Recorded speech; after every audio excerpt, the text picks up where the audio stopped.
YouTube, it's your boy, time. I'm back with another video, man. And today, you feel me? I'm back here with another banger, man. You know what I'm saying? And in this video here, man, we're gonna be ranking the MVPs since 2010. So 2010 to 2020, starting from 09, 010 LeBron all the way until 2020, 2021 Nikola Jokic. If you want me to do this for the NFL, if you want me to do the last 10 DPOYs, most improved players, six man, NFL, if you want me to do offensive rookie of the year, offensive player of the year, all of that, if you want me to do any specific ones, let me know in the comment section below, man. But as always, man, make sure to like, share, subscribe if you're new. Let me know what y'all would change in y'all list. Cause I know not everybody's gonna agree with me. That just comes with the territory. But let me know what y'all would change. Who would y'all have higher? Who would you have lower? And as always, man, if you feel with the content, make sure to like, share, subscribe, turn on post notifications for when I turn up a new video. And yeah, let's get into it. And at number 12, man, we got MVP Rose. I know this is already going to be a hot take, but I don't know, man. I feel like MVP Rose is just. I feel like this is more of just hate, because, like, it's like I have the rest slander Rose, you feel me? Because he gets not too much love, but people overrate the hell out of this season. It might not be this low, but his regular season, it was a great year nonetheless. Regular season, 25 points per game, has 7.5 assists, or 7.5 assists, 4 rebounds on 43, 31, 81 splits, which is pretty decent efficiency. And postseason, pretty good. He dropped in efficiency tremendously, but um, he upgraded up his points, but from 25 to 27.1. So overall, it was a pretty good season for Rose. They fell short to the Heat. He led the team to. Well, he was the best player on a team that went to the the best record in the East. My bad. They're like 60. I don't know. They're like 62 and 20 or something like that, or 16 22, some crazy record. And he beat out LeBron and Dwight. I feel like Dwight should have won MVP this year. Maybe LeBron could have won MVP this year. Rose was even a top 3 player in the NBA. Probably you could argue he was even a top 5 player in the NBA, but he ended up winning the MVP. This is like probably one of like 2 or 3 scenarios where you can actually say that about MVP, where they weren't the top 3 or top 5 player in the NBA. So regardless, great year. He gets way too much credit for the success, because Joakim Noah was also top 10 in MVP voting this year too. So I mean, I don't know. When you hear about the 2011 Rose, people just make it seem like it was just him. Like he did all of that. Like it was nobody else helping him out. It was just him solo doloing it, but it wasn't at all. Great defense behind him, um, and Joakim Noah was arguably a defensive player of the year candidate. So I don't know. But regardless, good year by Rose. On to number 11. Let's go. And number 11, man, we got Wardell Korean, 2014, 2015, his first out of his 2 back-to-back MVPs. Uh, Regular season was actually worse than Rose's regular season. He was 22.8 points per game, 7.7 assists per game, 4.3. He just averaged a little less points than Rose. Definitely more efficient, 48, 44, 91 from free throw line. But the postseason is where he elevated, leading the team to the championship and winning against the Cavs in 6. Although the Cavs would definitely won had LeBron been healthy. Not LeBron, had Kyrie and Caleb been healthy.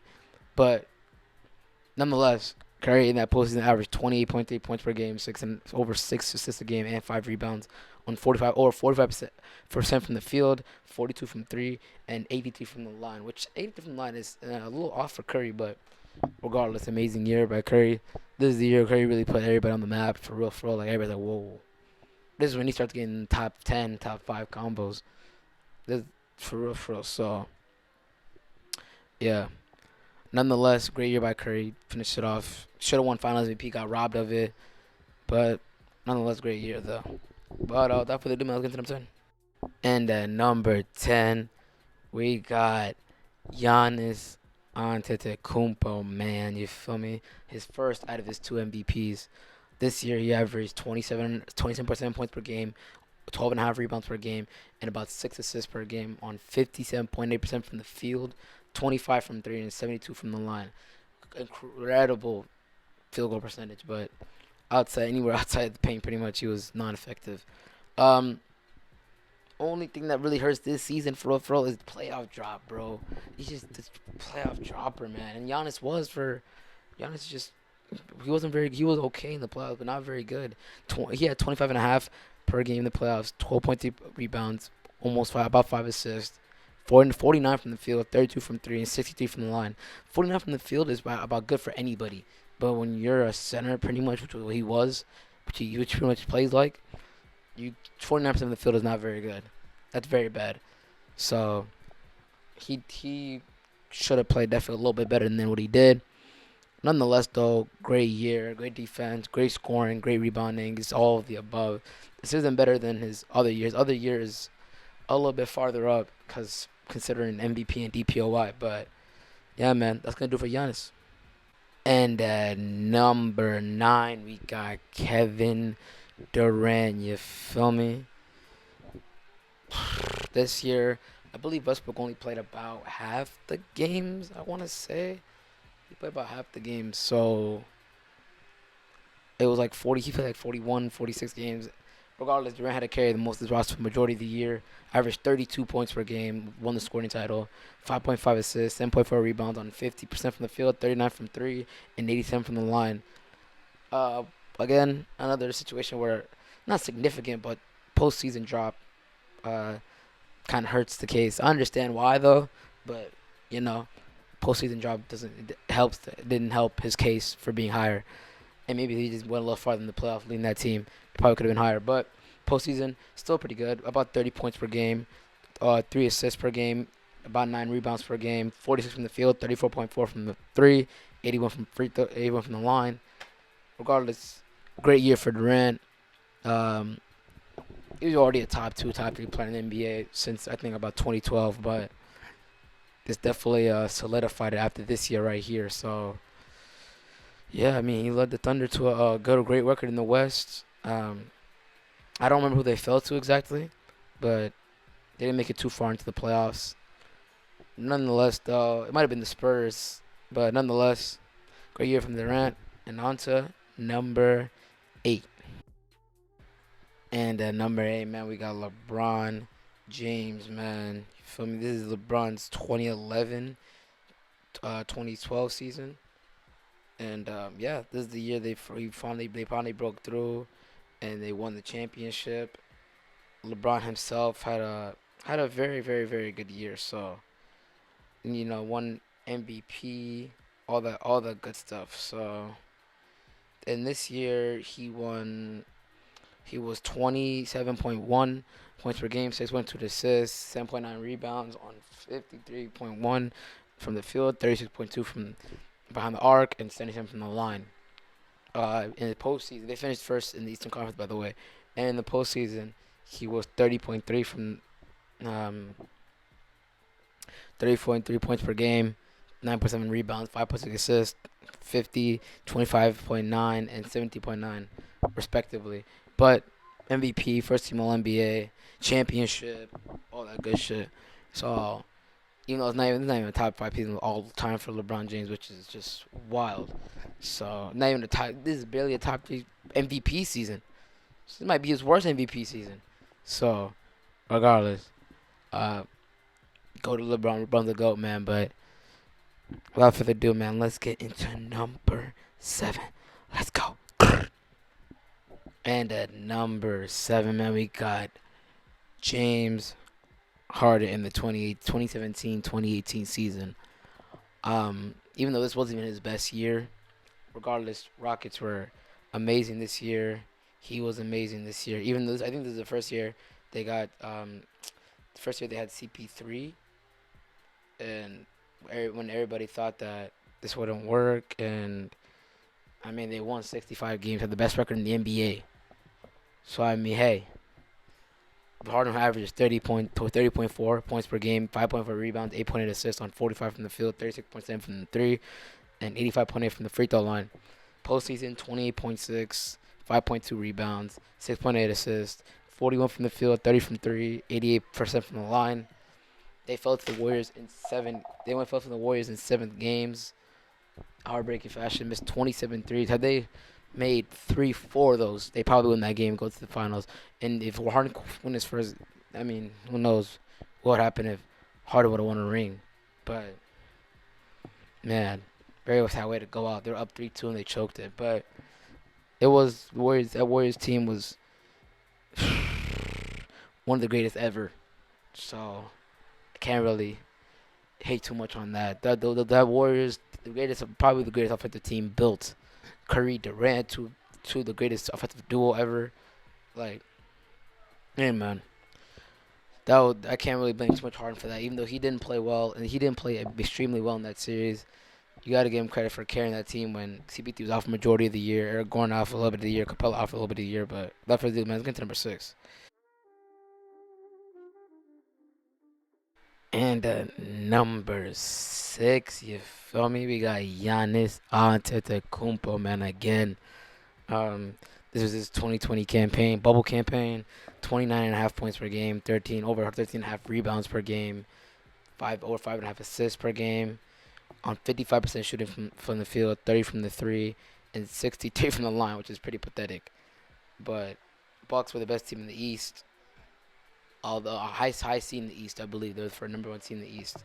In the playoffs, again, another year of playoff dropping, but still amazing stats. 26.7 points per game, 13.8 rebounds per game, 5.7 assists per game. It's just that he shot 55 from the field and 32 from three, but it's just 58 from the line. It's not going to cut it.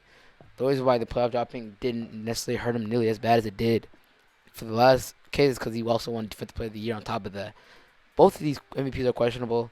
DPOI is definitely questionable. Could have went to easily Anthony Davis, but hey man, I no hate, no hate. I'm not here to hit on Giannis. So this isn't even still not even I don't know. Probably not even his best season. Still not even his best year as a pro. So crazy to think about that. MVP for the Player of the Year, first team All NBA, first team All Defense, all that.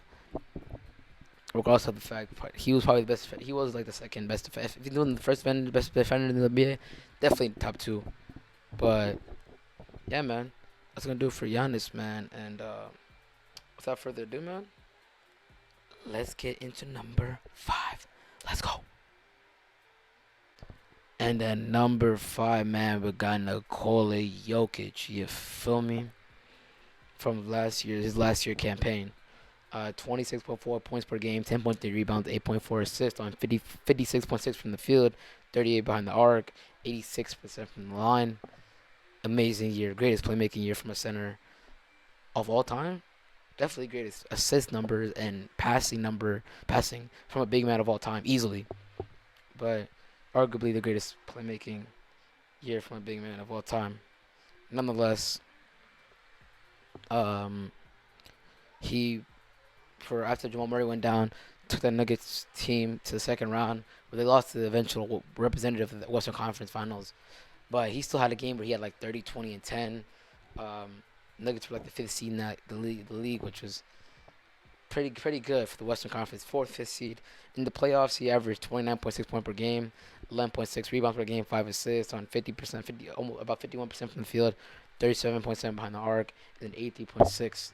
So I mean, his such numbers went down, but that's just key teams more of just saying that you can get your buckets, but like we can't let you get your buckets and then involve your guys. That just wasn't gonna happen. But not the best, but it's definitely up there for one of the better floor racing seasons for a center of all time. But without further ado, man, let's get to number 4. And at number 4, man, we got the greatest floor raising season for a point guard of all time in Russell Westbrook, man. 2016 Russell Westbrook, man, is number 4. 31.6 points per game, 10.4 assists per game, 10.7 rebounds per game. It's efficiency, which is 42 from the field and 34 from three, and 84 from the line, which is okay. But I mean, when you consider what he had to do, he got that team to the 5th seed, 6th seed. With that team, with that roster that was constructed, yeah, this is easily the greatest floor raising season for a point guard of all time, easily. Um, and even in the playoffs he averaged 37 points, 37.4 points per game, 11.6 rebounds, a 10.8 assists. His efficiency was pretty bad. 38% from the field, 26 from three, 82 from the from the free throw line. Regardless, Westbrook man was going crazy this year. They lost to the Rockets in the first round 4-1. But let's get into the top three, man. And at number three, man, we got 2010 LeBron. His last year in Cleveland, man. When he was doing his thing, man. 29.7 points per game, 8.6 assists, 7.3 rebounds, on a great efficiency. 50% from the field, 30 decent from three, 33% from behind the arc, and about 76% from the line. The Cavs were 66-16 this year. They lost in to Orlando Magic, who ended up going to the NBA. Oh, I'm lying. They lost to the Boston Celtics. They ended up losing to the Boston Celtics, and the second round or something like that. And LeBron had a crazy crazy games against the Celtics too. In the playoffs, yeah, he averaged 29 points per game, 9.3 rebounds per game, 7.6 assists. Great defense as well. I think the last time he won an All NBA defense on the Cleveland Cavaliers, he was 50% from the field, 40% from three, and 73% from the line. Overall, great season. Still not even the top three LeBron season, which is just ridiculous. But without further ado, man, let's get into number two and number one, man. You already know who two and one are for seasons. Y'all don't know the order though. But without further ado, let's get into it. And at number two, man, we got Steph Curry 2016 season. You feel me? Led the league in scoring, 50, 40, 90 club. Led the league in free throw percentage. He shot 45 from three, 50 from the field, almost 91% from the free throw line. Warriors go 73-9. He averages 30, 36 and a half assists, over 6.5 assists, 5 rebounds per game. Uh, playoffs. He had a pretty good playoffs too.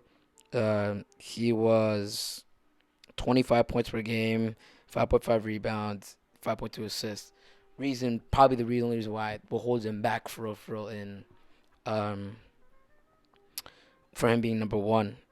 It's just the pure fact that his playoffs wasn't bad. And he was injured. I'll give him credit. He was injured. He was torching the league while he wasn't hurt. When he wasn't hurt, but then he got hurt. He had a little. I think it was like calf injury or some messed up injury. Regardless, he wasn't 100%. And then obviously with 3-1 blown lead, all that into consideration, yeah, this isn't number one, but cut it easily. It's easily a top five season of all time, top six season of all time. And that's crazy to think of number two for the decade, and it's the top six season of all time. So, yeah. Without further ado, man, let's get into the final one.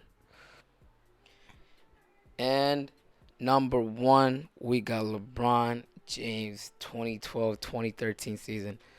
Arguably my personal greatest season of all time. He got routed for the player of the year, in my opinion. First team all defense, first team all NBA. There's no reason why LeBron should have not won NBA Defensive Player of the Year. Average 26.8 points per game, a block, 1.5 over a steal and a half, eight rebounds, over 7 assists a game, 56.5% from the field, 40 from three, and he was 75 from the line. And they ended up winning the championship. He was 20. He was a slight playoff drop, you could say. He was 25.9, 8.4, 6.6 on 49 from the field, 37 from three, and 77 from free throw line. But combine everything. The only thing LeBron didn't have this season. Only thing he doesn't have is a scoring title, and B, he was like second and third in scoring. I think Carmelo might have won it this year, but or maybe Kevin Durant did, but he was beyond the best player in the NBA. It wasn't even close. MVP, first team All NBA, first team All Defense, should have been DPOY, Finals MVP, championship, all of that. And that's gonna do it for the video, man. That was my ranking 10 greatest NBA seasons of all time. As always, if you want me to do whatever you want for Defensive Player of the Year, Rookie of the Year, so on and so forth, let me know in the comments below. It's your boy, Time, man. And I'm out, man. Boom!